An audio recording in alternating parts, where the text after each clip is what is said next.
Yo, what's up mga likang buhay sa lahat. Sa mapagpalang araw mga likang people. At yun nga, gagawa tayo ng TV na ayos nga natin guys. Nilulusan na nga rin natin para maayos din yan. At dahil nga sa wala pa tayong pambili, tsaga muna guys. Lilinisan na nga rin natin yung pagpapatungan natin para hindi na siya marumihan guys.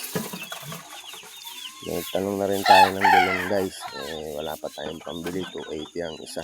Pansamantala guys, kung ano lang meron tayo sa minigame farm natin ay pagtsagaan natin. Pinatong na nga natin guys. Yan na. Dahil nga wala tayong panukat guys. Tali lang muna ginamit natin para ma-divide natin siya sa dalawa. Para maputol na natin ng maayos guys. Yan, sinukat na nga natin guys. Kinuha natin yung gitna. Yan. Saka natin ngayon siya guguhitan guys. Nagaling kahoy nga lang yung gamit natin dyan para maputol natin guys. So ngayon tsaga muna, tiis-tiis. Kasasaan pa't magkakaroon din tayo ng pambili guys. 280 ang isa ng gulong. Isa pa lang naman yung tatabihan natin. Kaya gawa muna tayo guys. Ang susunod sa Dubai. I-slide na nga natin yan guys. Nilagari na nga natin pa slide. Hindi tayo mahirapan gumawa.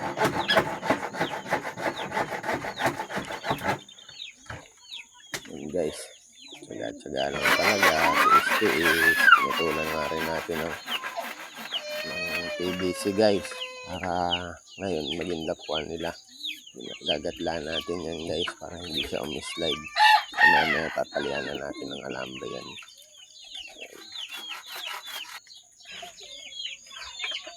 Tatalian na natin ang alambre guys. Binutasan na natin. Gunting ang gamit natin.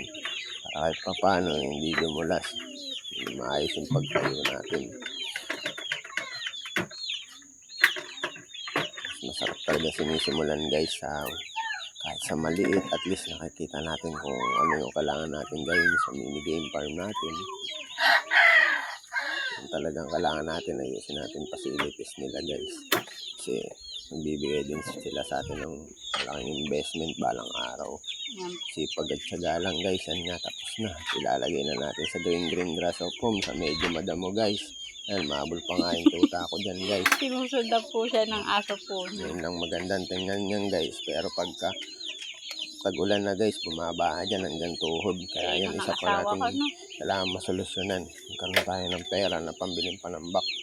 Kahit pa paano maganda yung facilities nila guys. Sinukat nga natin. Sakto lang para hindi mabikti yung manok. Kasi mahirap na.